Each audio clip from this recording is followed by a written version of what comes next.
अस्सलाम वालेकुम नाज़रीन, आप देख रहे हैं प्रोग्राम वीकेंड स्पेशल विद इसार राना और मैं हूं आपके साथ बिस्मा खान और स्टूडियो से हमारे साथ मौजूद हैं नन अदर देन इसार राना साहब।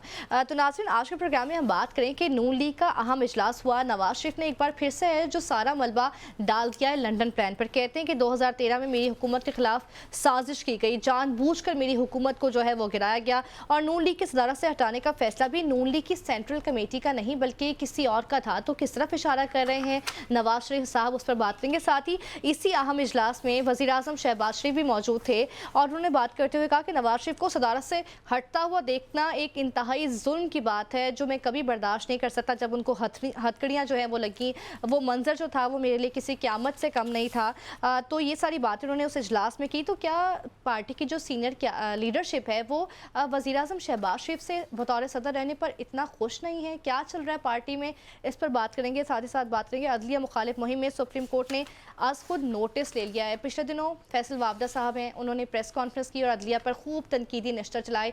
इसी तरह से बाकी जो कुछ पॉलिटिशियंस हैं उनकी तरफ से भी जो है अदलिया पर तनकीदी निश्तर चलाए जाते हैं। क्यों ऐसा हो रहा है, इस पर बात करेंगे। साथ ही साथ बात करेंगे वज़ीर आला केपी और गवर्नर केपी जो हैं वो आमने सामने एक दूसरे पर जो हैं बातें करते रहते हैं। और कौमी असम्बली इजलास में भी जो पॉलिटिशियंस हैं नाजरीन, वो आपस में जो है ना एक दूसरे पर काफ़ी ज़्यादा गरज बरस रहे हैं। और क्यों हो रहा है ऐसे? क्या इससे जो एक तकद्दुस है कौमी असम्बली का वो पामाल नहीं हो रहा? इस पर बात करेंगे। Let's start the show with Isar Sahab. Isar Sahab, अब देखें अहम इजलास हुआ है नून लीग की सेंट्रल कमेटी का जिसमें नवाज शरीफ साहब ने खूब खिताब किया है और शहबाज शरीफ भी मौजूद थे, मरीम नवाज़ मौजूद थी, डिफरेंट जो सीनियर क़यादत है उस पार्टी की वो भी वहाँ पर मौजूद थी। उन्होंने फिर से जो है ना इल्ज़ाम लगाया कि मेरी हुकूमत को जानबूझ कर गिराया गया। हर बार सवाल करते हैं नवाज शरीफ साहब कि मेरे साथ ऐसा क्यों किया गया। अब जो है वो दोबारा से सदर बनने जा रहे हैं, 28 मई को चुनाव है। कैसे देखते हैं आप इस तब्दीली को? तो मुझे आपके लफ्ज़ तब्दीली पे बड़ी हंसी आ रही है कि तब्दीली किस चीज़ की तब्दीली है। तो ऐसे ही है जैसे आप अपना बटुआ इस जेब में से निकाल के इस जेब में डाल लें। बटुआ तो आपकी जेब में ही है, तो इसमें कौन सी तब्दीली आ गई? तब्दीली आनी थी तो तब्दीली ये होती मुस्लिम लीग नून में कि इस बार तय किया जाता है कि जी इस बार नून लीग की सदारत जो है वो साद रफ़ीक करेंगे जी। या तब्दीली होती कि राना सनाउल्लाह करेंगे। तो एक छत के नीचे एक ख़ानदान के 4 लोग बैठे हुए, उनमें एक 3 बार वज़ीर आज़म रह चुका है, राइट, एक वज़ीर आज़म है और 4 बार वज़ीर आला रह चुका है, एक वजीर आला है, एक साबिक वजीर आला है, राइट। उस खानदान के 4 लोग हैं और चारों के पास रह चुकी हैं। तो अगर तब्दीली इसी का नाम है कि बड़े भरा से छोटे भरा, छोटे भरा से बड़े भरा की तरफ, कलीमुल्लाह से समीउल्लाह, समीउल्लाह से कलीमुल्लाह, तो अगर यही तब्दीली है तो भाई ये तो मैं समझता हूँ कि तब्दीली को खुदकुशी कर लेनी चाहिए ये नाम सुन के। ये तब्दीली है। दूसरी चीज़ ये है कि मियां नवाज शरीफ साहब को ऐसी क्या ज़रूरत पड़ी है कि वो फौरी तौर पे उन्होंने अपने भाई को हटा के खुद सदारत जो है वो ले ली। तो मैं ये समझता हूँ कि उन्हें शायद इस बात का अंदाज़ा हो रहा है कि वो थोड़ा सा लेट हुए और जो डैमेज डन होना था वो हो चुका है मुस्लिम लीग नून के लिए। अब आप उस डैमेज को कंट्रोल करने के लिए अब पार्टी अपने भाई से वापस ले रहे हैं, लेकिन आप पे जो छाप लग गई हुई है कि आपकी पार्टी इस्टेब्लिशमेंट की जमात है और इस्टेब्लिशमेंट के सर पे ही आपकी बेटी को होते हैं, हाँ। और आपके भाई को वज़ारत उज़्मा मिली और उन्हीं के सर पे आप लंदन से वापस आए, राइट। लेकिन आज वो लंदन प्लान का जिक्र कर रहे थे कि जी वो फिर लंदन प्लान बना जिसमें मेरी हुकूमत गिराने का फैसला जनरल ज़हीरुल इस्लाम और ताहिरुल कादरी और वो बाकी लोग थे।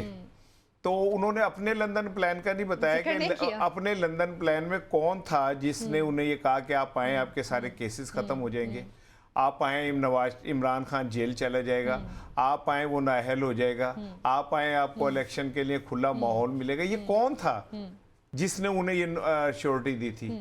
तो मियाँ साहब आज कुछ थोड़े थोड़े से मायूस भी मुझे नज़र आए, थोड़े थोड़े से उदास भी नज़र आए और थोड़े थोड़े से मुझे उन पे आज मोहब्बत भी आ रही थी और उन पे एक क्या लफ्ज़ इस्तेमाल करूं कि मुझे मैं हमदर्दी से उनके लिए महसूस हो रही थी कि एक शख्स जो 3 बार का वजीर आज़म है, वो अभी तक बेचारा सेटल्ड नहीं है। वो इस अलमिया से नहीं निकले कि मुझे क्यों निकाला गया, मेरी हुकूमत क्यों गिराई गई।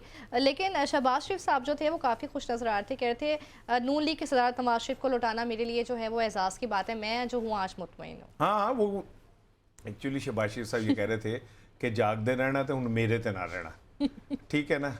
ਤੇ ਇਹ ਪਿਆ ਭਾਈਜਾਨ ਤੁਹਾਡਾ सदारत, तो अब आप जानो और आपका काम जाने।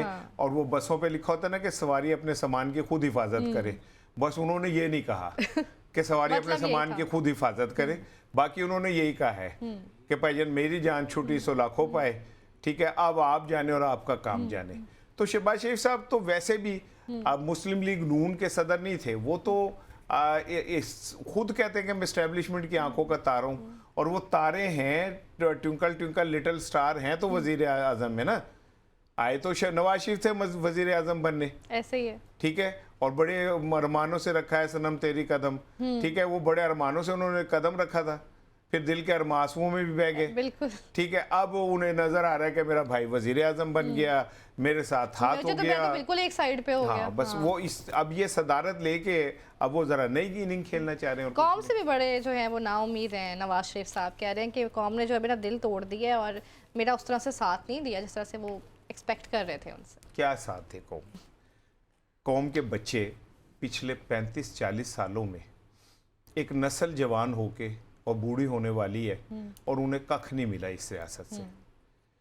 एक नस्ल जो नवाज शरीफ साहब के साथ बड़ी हो रही थी वो बूढ़ी होके, अल्लाह सबकी ज़िंदगियों की हिफाजत करे, लेकिन वो जाने वाले इस दुनिया से, और वो अपने ख्वाबों को टूट के ख्वाबों की किरचियाँ अपनी आंखों में लेके रुखसत हो जाएंगे। इस कौम के ऊपर जितना कर्जा चढ़ गया, 75 अरब डॉलर 3 साल में हमने वापस करने, ठीक है ना। लेकिन नवाज शरीफ साहब का तो हर लीक्स में नाम आ जाता है, दुबई लीक्स में भी नाम आ गया, बिल्कुल, ठीक है।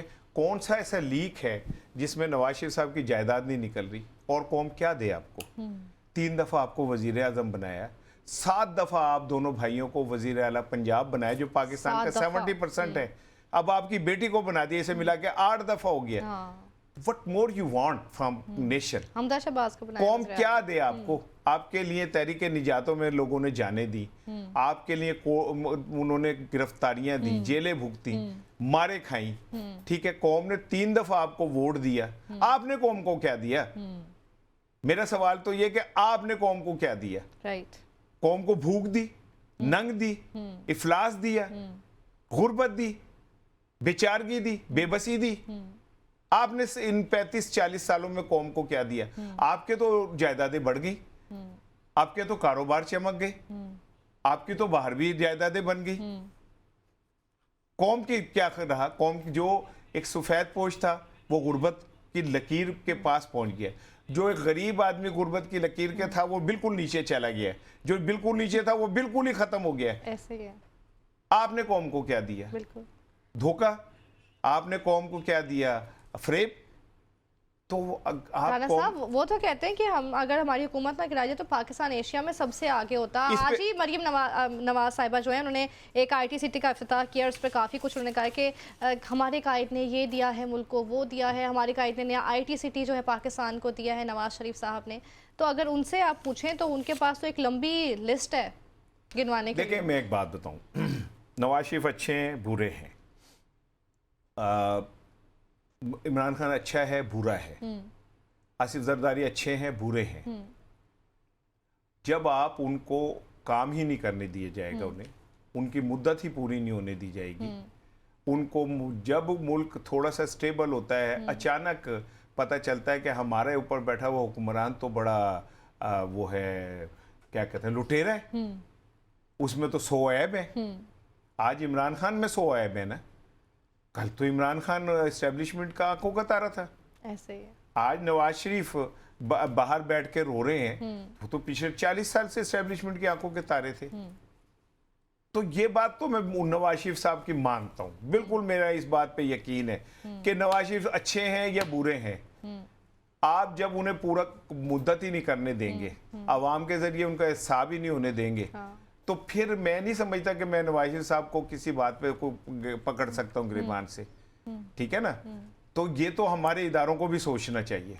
राणा साहब, मुझे नून लीग किस तरह से हटाने का फैसला कहीं और से आया था, नवाज शरीफ ने बड़े वाज़ेह तौर पर इजलास में कहा है, तो किसी और तरफ से आया था, इशारा किस तरफ कर रहे हैं? अब मैं आपको एक बात बताऊं, आज उन्होंने कहा कि मेरे पास तो जजेस की ऑडियो हैं हाँ, और साकिब निसार की ऑडियो है मेरे पास, ठीक है, जिसमें कहा गया कि नवाज को हटा दो और इमरान को ले आओ। हम्म। अब वो अंजुमन फिल्म थी बड़ी मार्कातुल आरा पाकिस्तान की ना, वहीद मुराद और रानी की, तो उसका एक गाना था, अंजुमन रानी गाती है कि इजहार भी मुश्किल है, चुप रह भी नहीं सकते, मजबूर है उफ़ल्ला कुछ कह भी नहीं वाह वाह सकते। वाह। बिल्कुल मुझे ऐसा लगता है मियाँ साहब के ऊपर गया हुआ गाना है कि वो इजहार भी मुश्किल है, चुप रह भी नहीं सकते, मजबूर है उफ़ल्ला कुछ कह भी। और भाई साकिब निसार ने ये कहा कि जी नवाज शरीफ को हटाना है और इमरान खान को लाना है, तो पूरा सच बोले ना कि साकिब निसार को किसने कहा। ऐसे ही है, आप नहीं कह सकते ना सच, कह ही नहीं सकते, आप नाम नहीं ना ले सकते। आपकी वीडियो में वट्टे पड़ जाएंगे ना अगर आप सच बोलेंगे तो, ठीक है। लिहाजा मियां नवाज शरीफ साहब आधा सच लेके जो आ रहे हैं ना, ये इनके लिए ज्यादा नुकसानदेह होगा। और मैं समझता हूं कि चीफ जस्टिस साहब को भी नवाज शरीफ साहब की इस प्रेस कॉन्फ्रेंस का इन बातों का जरूर नोटिस लेना चाहिए, जहां उन्होंने एक मिनट वावडा साहब को और जहां उन्होंने क्या कहते हैं उन्हें कराची के मुस्तफा साहब को बुलाया है, वहां नवाज शरीफ साहब को भी बुलाएं और उनसे कहें ये सबूत भी दें। नंबर 1 तो सबूत दें, नंबर 2 ये बात भी बताएं कि उनको ये ऑडियो रिकॉर्ड किसने करके मिली कहां से, हाँ, ठीक है, किसने आपको ये ऑडियो फराहम की। हाँ, राइट। जब आप क्राइसिस में थे और आपको निकालने का ये सारा प्लान हो रहा था, तो कौन ताकतवर था जो आपको ये चीजें फराहम कर रहा था, राइट, ठीक है ना। उस ऑडियो की तहकीकात भी होनी चाहिए कि इनको किसने दी। हाँ। ये कानूनी जुर्म है कि एक चीफ जस्टिस की निजी गुफ्तगू किसी आम आदमी के पास हो, ये भी कानूनन जुर्म है।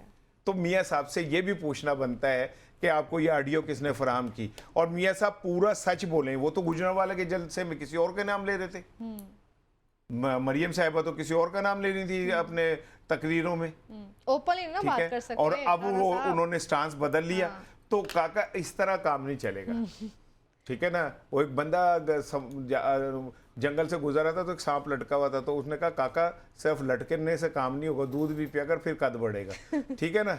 खाली इतनी सी बात से कोई बात नहीं बनेगी, आप पूरा सच बोलें।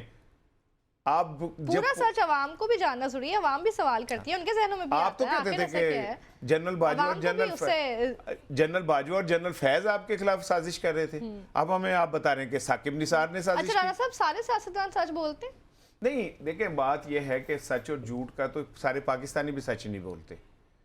पाकिस्तानी कौम, आई एम सॉरी टू से, अगर दुनिया में एक सर्वे कराया जाए झूठ बोलने का, तो हम मेरा ख्याल है बराह रास्त फाइनल खेलें, बराह रास्त फाइनल खेलें हम, क्वार्टर फाइनल सेमीफाइनल भी ना खेलें हम, ठीक है।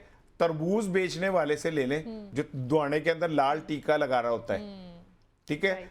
स्ट्रॉबेरी बेचने वाली औरतों को ले लें जो उसके ऊपर स्प्रे कर रही होती हैं, ठीक है। सब्जी बेचने वाले को ले लें जो पानी इतना लगाता है कि सब्जी में जान पैदा हो जाए, ठीक है। गोश्त बेचने वाले को ले लें जो सुबह सुबह पानी लगा के गोश्त का वजन बढ़ा रहा होता है, ठीक है। तो हम तो बतौर कौम ही सारे हमें अपना भी एहतसाब करते। राणा साहब, अच्छा एक बात और जो पार्टी में बड़ी आजकल लेना है, क्या पार्टी में 2 ग्रुप्स बन सकते हैं इन फ्यूचर? नहीं, मुस्लिम लीग नून का मतलब नवाज शरीफ है, इसमें कोई दो राय नहीं है। ये मुस्लिम लीग नून नवाज शरीफ साहब की है, शहबाज शरीफ साहब की कोई अहमियत नहीं है। वो अपना अलग ग्रुप बना के भी कुछ नहीं कर सकते। हमजा साहब चुप करके बैठ गए ना, हालांकि पंजाब की सारी कन्वीनरशिप और ये वो उनके हाथ में थी, लेकिन मरियम का ही वोट बैंक है, मरियम के साथ ही वर्कर है, मरियम ही मुस्लिम लीग नून है। तो मरियम ही है ना। तो हमजा साहब कहाँ हैं? खामोश हो गए ना, वो किसी जगह नजर आते हैं ना कुछ। वो एक छोटी सी प्रेस रिलीज शाम को भेज देते हैं, इसलिए कि उन्हें भी पता है। बीइंग अ फैमिली राणा साहब, ये लोग जितना यूनाइटेड दिखाई देते हैं उतना अंदर से लगते नहीं है, क्योंकि बाज़ पार्टी अरकान जो हैं वो शहबाज शरीफ को बतौर सदर पार्टी के उस तरह से उन्होंने पसंद नहीं किया, तभी ये सब हो रहा है 28 मई को चुनाव वगैरह। नहीं, ये ना मुस्लिम लीग नून के अंदर एक सोच है, और वो सोच ये कि शहबाज शरीफ साहब के ऊपर जो ये इस्टेब्लिशमेंट का ठप्पा लग गया है ना, इससे पूरी मुस्लिम लीग नून को नुकसान हुआ। मुस्लिम लीग नून में ये भी एक सोच है कि इमरान खान के खिलाफ जिस तरह केसेस हो रहे हैं उससे आम आदमी की हमदर्दी इमरान खान के लिए बढ़ रही है। अब जैसे टेरियान केस है, अब सुना कि दोबारा समाज के लिए लग गया, ठीक है ना। तो हाँ, आम आदमी भी ये सोचता है कि जब इमरान खान को आप किसी केस में भी नहीं वो साबित कर सके, अब आप टेरियन लीग का केस ले आए, ठीक है। तो इसका मतलब ये हुआ कि आप पहली जंग तो हार गए, जो केसेस आपने बनाए थे उसमें तो आप नाकाम हो गए, अब वो नया तोशाखाना के केसेस बन रहे हैं। सुनो, एक मिनट सुने, मैं बिल्कुल हक में हूं कि तोशाखाना से अगर इमरान खान ने कुछ लिया है उन्हें सजा मिलनी चाहिए, लेकिन आम आदमी ये इस तरह सोचता है कि इमरान खान अकेले को तोशाखाना की सजा क्यों मिले, बिल्कुल नवाज शरीफ को क्यों नहीं मिले, जिनको जो एलिजिबल ही नहीं थे और उन्हें मर्सिडीज ले ली, ठीक है, वहां से उन्होंने भी घड़ियां ली, ख्वाजा आसिफ ने भी घड़ियां ली, अब्बासी साहब ने ली, सबने ली के तहफ़ से। तो फिर आप जब आप सिर्फ सबको छोड़ के इमरान खान के खिलाफ ऐसा करते हैं तो आम आदमी के दिल में इमरान खान की मोहब्बत और हमदर्दी बढ़ जाती है। वो ये समझता है कि ये निजाम सिर्फ इमरान खान को सजा दे रहा है, इसका मतलब इमरान खान ने कुछ ऐसा तो किया है कि वो जनाब ये सारे उसके खिलाफ हो गए, उसका फायदा होता है। तो राना साहब, नवाज शरीफ भी तो कहता है कि पनामा में सिर्फ मुझे सजा दी है, बाकियों किसी को नहीं दी। अच्छा, ये भी सुन लें कि पनामा में नवाज शरीफ को सजा दी, बाकी किसी को सजा नहीं दी। तो मैं ये समझता हूँ कि इसमें भी नवाज शरीफ साहब के साथ ब्लेसिंग की गई, उन्हें सारी तहकीकात करने के बाद एक हुकामा पे निकाल दिया गया, और ये सबको पता था कि ये फैसला इंतहाई कमजोर है, मियाँ साहब जब चाहेंगे इस केस को चैलेंज करके वापस ही कर लेंगे। तो वॉल्यूम 10 किस चीज के लिए बने थे? अगर आपने हुकामा में ही निकालना था तो जो नवाज शरीफ साहब के खिलाफ आपने दफ्तर के दफ्तर भर दिए थे डॉक्यूमेंट से, वो किस लिए भरे थे? हाँ साहब, ब्रेक का टाइम है, जाते जाते एक बस लास्ट सवाल बताते जाएं इस टॉपिक से रिलेटेड कि नवाज शरीफ फ्यूचर में वजीर आजम देख रहे हैं आप? अल्लाह तो अल्लाह ही जानता है, मेरा फर्म बिलीव है सियासी तज्जिया क्या कहता है कि अल्लाह जो है इज्जत और जिल्लत देने वाला है, लेकिन बतौर सहाफ़ी मैं ये समझता हूँ कि मियाँ नवाज शरीफ साहब को वैसे भी अब छोड़ देने चाहिए, 80 के करीब हो गए हैं, अब क्या निकालना है आपने? इतनी दफ़ा वज़ीर आज़म बन गए, इतनी दफ़ा वज़ीर आला बन गए, अब आपकी औलाद वज़ीर आला बन गई, जुनेद साहब की ग्रूमिंग हो रही है, उनते जान छाड़ दो यार, को और थोड़ा अल्लाह अल्लाह कर लो, को अल्लाह आप कौम के लिए कोई अच्छे काम कर दे, बिल्कुल कौम के लिए कहें कि यार मैं अब मेरी उम्र बहुत हो गई है तो मैं ऐसा करता हूँ, वो जो मैंने 2-3 अरब डॉलर रखे हुए ना बाहर, वो मैं लेके आता हूँ, मैं वो कौम के लिए कुछ बेहतर कर देता हूँ। आइडिया बहुत अच्छा दिया है सार साहब ने। नाज़रीन, मुखालिफ मुहिम जो है वो अपने रूज पर, और ऐसा क्यों हो रहा है इस पर डिस्कस करेंगे इस ब्रेक के बाद, साथ रहिए।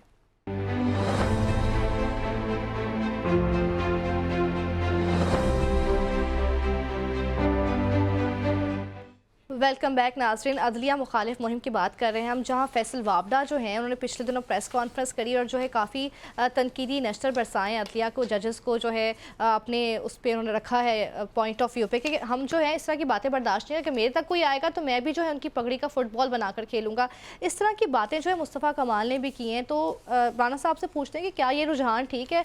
राना साहब क्या समझते हैं आप, इस तरह की बातें करना, अदलिया पर यलगार करना, कैसे देखते हैं आप इसे? देखिए, बात यह है कि जिस दिन सुप्रीम कोर्ट ने थोड़ा सा पैर सख्त रखा था तो उसी दिन ही जैसे गर्मियों में गरीब बच्चों के जिस्म पे फोड़े फिंसियाँ निकल आती हैं ना, ऐसे प्रेस कॉन्फ्रेंस से निकल आई। कभी गवर्नर सिंध बोल रहे थे, कभी मुस्तफ़ा कमाल बोल रहे थे, एक दिन में अचानक ही कभी क्या कहते हैं वावडा साहब बोल रहे थे, कभी वो फैसलाबाद वाले बोल रहे थे। तो एक बात तो सबको महसूस होती है कि आखिर अगर सुप्रीम कोर्ट बात कर रही है इदारों पे तो आप कौन होते हैं? अचानक आपके पेट में दर्द क्यों उठा? कराड़ पंजाबी में कहते हैं, कराड़ क्यों बह गए आपके पेट में? ठीक है ना, तो समझ तो आती है बात कि दुबई लीक्स की वजह से जो है प्रॉब्लम हुई थी ना, तो वो सुप्रीम कोर्ट ने तो नहीं की थी दुबई लीक्स, वो सुप्रीम कोर्ट का तो कोई हाल नहीं हो। और वावडा साहब के पास माशाल्लाह अगर इतना पैसा है कि वो दुबई से भी निकल आएगा तो अरबों की ज़मीन से जो है तेल निकलता है, हमारे यहाँ लीक्स निकलती हैं और लीक्स में हर बंदे का नाम आया होता है। उसमें उन्होंने सीधा जजेस को जो है वो, तो अब जजेस को भी चाहिए ना कि खाली आप उन्हें बुला के और 4-5 समाते करें और उसके बाद लंबी तारीख दे दें, ना करें ना, फैसला करें, किसी एक को तो मिसाल बना दें।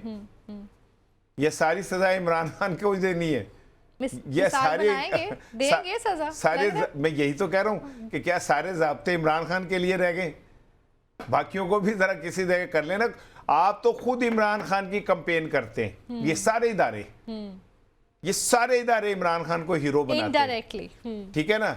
जब आप पूरा इंसाफ का निजाम इमरान खान के गिर्द इकट्ठा हो जाता है और बाकियों को आप छोड़ देते हैं, तो अब कौम अवाम बेवकूफ नहीं है। बिल्कुल, डेफिनेटली ये सोशल मीडिया का दौर है, ठीक है ना। बच्चे को सब पता है। वो कहते हैं कि क्या सारा के गुनाह इमरान खान ने किया है, बाकी सबको आप चूम चूम के बरी किए जा रहे हैं या उनको वजारतें दिए जा रहे हैं। तो अब उस अदालत को भी थोड़ा सा अपना भरम रखना होगा। माजी में भी अदालत ने दानियाल साहब को और वो फैसलाबाद वाले उन्हें नाअहल करार दिया था। फिर मुस्लिम लीग नून सुप्रीम कोर्ट के ऊपर हमले में मेरा ख्याल 32 लोगों को सियासत से आउट किया था। माजी में ऐसा होता रहा, मुस्लिम लीग नून के लिए भी हुआ है। और तो अब ज़रा फिर एक दफ़ा अदालतें अपना रिट जो है वो साबित करें, कोई बुराई वाली बात नहीं है, बहुत अच्छी बात है। साहब, अदलिया बतौर एक आइनी इदारा खुद इट्सेल्फ बड़ी पावरफुल एक पिलर है पाकिस्तान के लिए या किसी भी स्टेट के लिए होता है। तो जब हम अदलिया पे इस तरह की तकारीर की जाती हैं पॉलिटिशियंस की जानिब से, तो तासुरात काफ़ी जो है वो रॉन्ग जाते हैं, इंटरनेशनल भी और पाकिस्तान पर भी और अवाम पर भी। जैसे तो आपस की बात है कि अगर सियासतदान ना भी बोलें तो अदलिया खुद मेहनत करके 154-53 नंबर पे पूरी दुनिया में इंसाफ की फरहमी में, उसमें कोई ना भी बोले तो वो खुद अपनी बड़ी मेहनत करते हैं, ठीक है ना। और यही वजह है शेर खुदा हज़रत अली करम अल्लाह वजह ने फरमाया था कि कुफर की हुकूमतें जो है ना चल जाती हैं, जुल्म की नहीं चलती। जिन रियासतों में इंसाफ ख़त्म हो जाता है ना, वहाँ पे अबतरी फैल जाती है, नहूसत फैल जाती है, जो पाकिस्तान में है। यानी आप गरीब के बच्चे को तो आप सिर्फ इस बात पे 2000 रुपये जुर्माना कर देंगे कि हेलमेट नहीं पहना हुआ, और अमीर का बच्चा जो है जिसे अभी सही तरह जुमला नहीं बोलना आता, उसको आप वजीर भी बना देंगे, वजीर आला भी बना देंगे। वो नन्ही नन्ही ख्वाहिशें लेके कि मैंने काली वर्दी पहनी है, मैंने टोपी पहन के SP वाली स्टिक भी रखी है ना, ठीक है, मैंने वो करनी है। उसकी नन्ही नन्ही ख्वाहिशें हैं, वो जो बचपन में उसके को ख्वाब थे ना, वो सारे पूरे हो जाते हैं।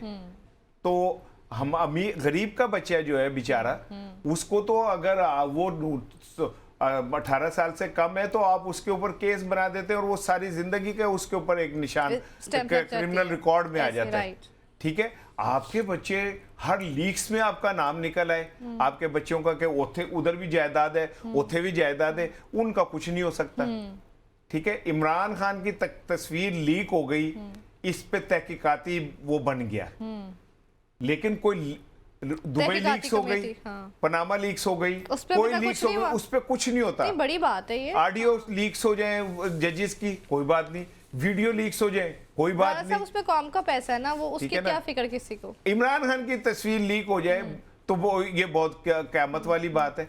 और भाई लीक हो क्या, तस्वीर लीक होना क्या है, उसकी तस्वीरें वीडियो ऑडियो पे सोशल मीडिया पे हर जगह अवेलेबल है। अगर वो तस्वीर को लोगों तक चली गई तो इसमें ऐसी कौन सी अचंभे वाली क़यामत वाली बात हो गई यार। चलो हम समझते हैं कि मीडिया पे एक गैर एलानिया पाबंदी है कि उसे नहीं दिखाना, तो क्या अदालतों पे भी है। हमारे चीफ जस्टिस साहब, इंसानी हकूक है कि ये एक वो है कि भाई एक बंदा है, उसको अगर लोग देखना चाह रहे हैं और देख रहे हैं तो देखने दें। तो अदालतें जब खुद अपने आप को लोगों की नजरों में मशकूक कर देंगी तो फिर वो अब लोग बोलेंगे भी। ये वाउडा शाउडा तो जरा तगड़े ये निकल आएंगे। अदलिया की जानिब से मखसूस पार्टी को तो निशाना बनाया जाता है, माजी में भी जमातों को जो है पार्टी, कुछ पार्टीज ऐसी थी जिनको निशाना बनाया गया। नहीं, कुछ पार्टी नहीं थी। हम अदलिया हमेशा ताकतवर इदारों के साथ खड़ी हुई है, ठीक है। ये कोई पहली दफा नहीं हुआ। जब पहली दफा नजरिया जरूरत के तहत एक डिक्टेटर को अदालतों ने कवर फराहम किया था, उसके बाद हम कभी रुके नहीं। ठीक, हम हमेशा ही नजरिया ज़रूरत पैदा करके और वो हम ताकतवरों को, डिक्टेटर्स को, सिविल डिक्टेटर्स को मौका फराम करते रहे। नवाज शरीफ साहब की हुकूमत जाती है, अदलिया उसे बहाल करके हुकूमत बहाल कर देती है। लेकिन मोहतरमा बेनजीर भुट्टो की हुकूमत जाती है तो कहते हैं आपकी हुकूमत तो गलत गई है, लेकिन अब वक्त निकल गया। ऐसे ठीक है ना। तो आप पंजाबी अदलिया जो है और पंजाबी इस्टेब्लिशमेंट, उसने हमेशा ऐसे लोगों को पैदा किया, उनको गोद में लेके पाला। और मियां नवाज शरीफ साहब को तो जो लेके आए थे, उनकी 2-3 नस्लें खत्म हो गई, इंतकाल कर गई। जिनके लिए कोठियां बनाई थी उनके इंतकाल हो गए। फिर जो पहली दफा लेके आए थे जनरल्स और इस्टेब्लिशमेंट, वो उनके इंतकाल हो गए। नस्लें खत्म हो गई, मियां साहब की ख्वाहिशें नहीं खत्म हुई। मियां साहब की ख्वाहिश वहीं खड़ी अभी एक दफा और भी वज़ीर आज़म बनने की उनकी ख्वाहिश है। नाज़रीन, वज़ीर आला और गवर्नर केपी में जो है कि खींचातानी इस वीक में जारी रही और साथ ही साथ कौमी असम्बली में भी तल्ख कलामी का सिलसिला जारी है। ये रिवायत कैसी है, ऐसा क्यों हो रहा है, इस पर बात करेंगे इस ब्रेक के बाद। साथ रहिए।